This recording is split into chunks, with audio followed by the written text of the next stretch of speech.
Soldados obesos nas Forças Armadas enfrentam combates fisicamente extenuantes, e é importante garantir que suas Forças Armadas estejam operando em seu potencial máximo. As Forças Armadas globais exigem padrões rigorosos de saúde e condicionamento físico para seus membros. No entanto, às vezes, os indivíduos mais saudáveis e em melhor forma nem sempre estão disponíveis, e as Forças Armadas são obrigadas a recrutar aqueles que não estão em seu auge físico. Apesar de raro, guerreiros acima do peso existem há milênios. Gladiadores da Roma Antiga recebiam muito mingau de cevada para engordar.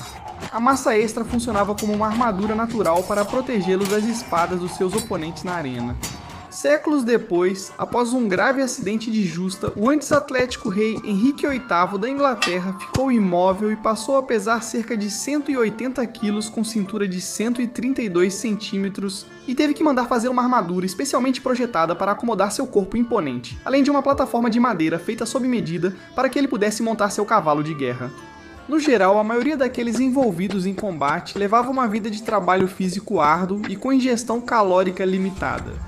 Nas grandes guerras do século XX, um dos maiores problemas no recrutamento era o baixo peso dos soldados. Nas duas guerras mundiais, milhares de recrutas e voluntários foram rejeitados por desnutrição.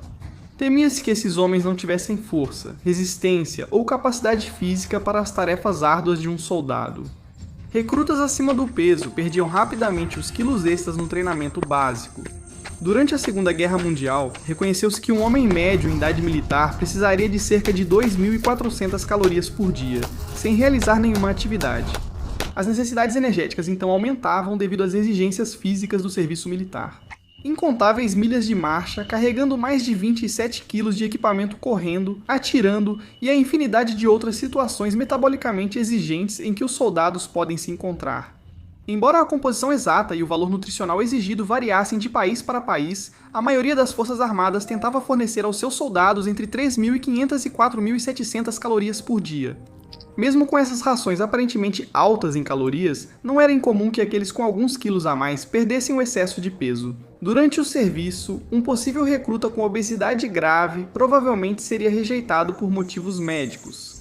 Alguém tão fora de forma seria mais um peso do que benefício, mas havia algumas exceções. Nas guerras mundiais, a escala industrial dos conflitos obrigou a mobilização nacional. Cidadãos de todas as classes sociais foram enviados para lutar por sua pátria, inclusive os muito acima do peso. Na Grã-Bretanha, ex-militares de 41 a 55 anos formaram a Guarda Nacional. Muitos desses homens, veteranos da Grande Guerra, já conheciam as dificuldades da vida militar. Após 20 anos de serviço, seus dias mais ativos já haviam passado. Esses homens de meia idade queriam vestir o uniforme de novo, mas muitos estavam mais rechonchudos do que antes. Não se esperava que esses homens lutassem, exceto se a ilha fosse invadida. Eles não estavam sujeitos aos mesmos requisitos de treinamento físico de seus colegas mais jovens, que serviriam na linha de frente. Eles atuavam na defesa antiaérea, protegendo aeródromos, instalações e reforçando as defesas das praias. Nenhuma dessas tarefas exigia um gasto calórico significativo. Da mesma forma, do outro lado do Canal da Mancha, os militares alemães também foram obrigados a utilizar pessoas acima do peso após sofrerem perdas titânicas, especialmente na frente oriental.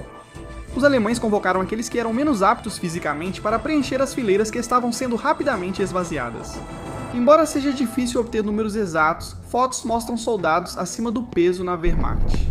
Provavelmente estavam em serviço de guarnição, sem o alto gasto de energia dos colegas da linha de frente, como os britânicos. Essas funções envolviam operar canhões antiaéreos, serviço de guarnição em territórios ocupados e monitoramento das praias na muralha do Atlântico. Colocando esses homens fora de forma nesses locais, soldados aptos eram liberados para a linha de frente, enquanto a maioria dos acima do peso ia para funções na retaguarda. Houve algumas exceções a essa regra. Durante a Guerra do Vietnã, os militares americanos deliberadamente colocaram em risco aqueles que normalmente seriam considerados inaptos para o serviço. Oficialmente conhecido como Projeto 100 Mil e mais cinicamente chamado de Os Idiotas de McNamara, isso foi uma tentativa deliberada de colocar indivíduos menos capacitados em funções de combate. A maioria dos participantes involuntários desse programa eram homens com quociente de inteligência mais baixo e com faculdades mentais limitadas. Mas também consistia em vários homens que estavam tanto abaixo quanto acima do peso pelos padrões militares. Para aqueles que estavam acima do peso, eles podiam ter até 20 quilos a mais do que os padrões normais permitiriam, para que o experimento pudesse ser realizado corretamente. Esses homens enfrentariam os mesmos padrões físicos dos colegas mais aptos, mesmo tendo provavelmente perdido peso pelas exigências da vida militar. Eles frequentemente eram designados para treinamentos adicionais, chamados de Programa de Alistamento de Recuperação Médica, para corrigir sua condição física, incluindo carregar os quilos extras. Além disso, o desempenho desses recrutas não era reduzido, senão o experimento do projeto 100.000 seria invalidado. Embora não haja informações sobre soldados acima do peso e seu desempenho direto em combate, o que se sabe é que os idiotas de McNamara, como um todo, sofreram taxas de baixas mais de 2 vezes superiores às de seus colegas. A luta contra a bandeira continua até hoje. Nas últimas décadas, muitos países ocidentais tiveram um grande aumento na obesidade. Assim, o grupo de recrutas disponíveis para uma nação tem cada vez mais pessoas acima do peso e obesas. Pesquisa das Forças Armadas dos Estados Unidos da América mostra que 20% dos recrutas homens e 40% das mulheres estão acima do peso, exigindo que percam peso antes de servir ao país. Mesmo assim, 20% dos militares americanos em serviço ativo continuam acima do peso na Grã-Bretanha. Embora não seja tão grave, aproximadamente 1 em cada 10 militares britânicos são considerados acima dos padrões para um índice de massa corporal saudável ou índice de massa corporal. Há teorias sobre o motivo disso. Um fator pode ser o serviço militar mais sedentário atualmente. Muitas tarefas são computadorizadas, fazendo um soldado passar muito tempo diante do computador. Ao invés de carregar 30 quilos ou mais de equipamento por horas ou dias em condições difíceis. Agrava ainda mais esse problema a comida servida nas bases militares. Redes de fast food geralmente se instalam próximas a bases militares e são muito procuradas pelos soldados de serviço. Seus cardápios ricos em calorias. Nem mesmo as zonas de combate escapam do flagelo do fast food, agravando esse problema crescente. Em 2003, após a invasão do Iraque, 2 franquias populares de fast food abriram pontos em uma base militar perto de Basra, logo seguidas por outras. Locais de fast food logo apareceram em outras bases americanas e britânicas pelo país. Tanto no Iraque quanto no Afeganistão, soldados da coalizão puderam experimentar seus cardápios favoritos de comida para a viagem, com uma infinidade de restaurantes de fast food prontos para servir aqueles que estavam de uniforme. A justificativa para ter esse tipo de comida pouco saudável é que ela eleva a moral dos que estão no campo, oferecendo um pouco do lar durante missões no exterior. Enquanto a tropa deveria, idealmente, manter-se em forma, os comandantes são uma questão completamente diferente. Na Segunda Guerra Mundial, o comandante da Luftwaffe alemã era o Reichsmarschall Hermann Göring, famoso por seu estilo de vida extravagante e notável circunferência. Um piloto de caça esguio e elegante. Na Primeira Guerra Mundial, ele desenvolveu vício em morfina após se recuperar dos ferimentos do fracassado putsch da cervejaria de Adolf Hitler em 1923, o que contribuiu para seu comportamento errático e mudanças de humor, podendo ter levado ao excesso de comida e álcool. Durante a Segunda Guerra Mundial, ele já pesava cerca de 140 quilos, embora seu peso variasse devido a dietas radicais para perder o excesso de peso, algo que o programa de propaganda dos aliados estava ansioso para explorar.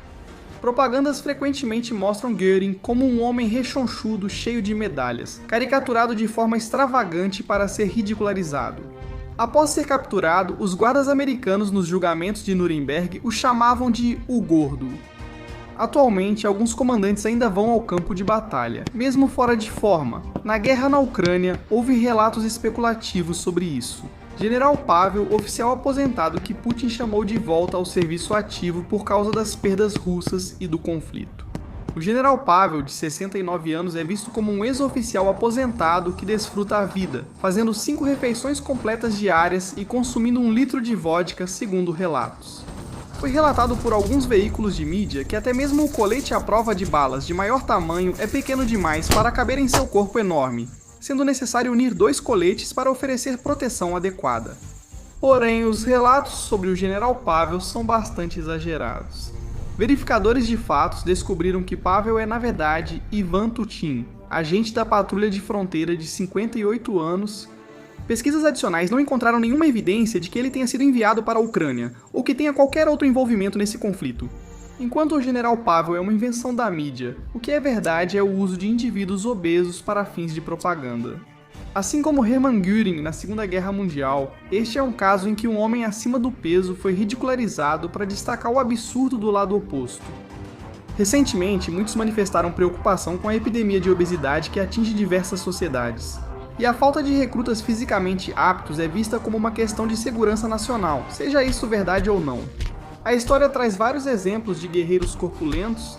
Se esses indivíduos servem por desespero, como um experimento de eficácia em combate ou simplesmente pela natureza do seu trabalho, o que fica claro é que guerreiros podem ter todos os tipos de corpos e tamanhos.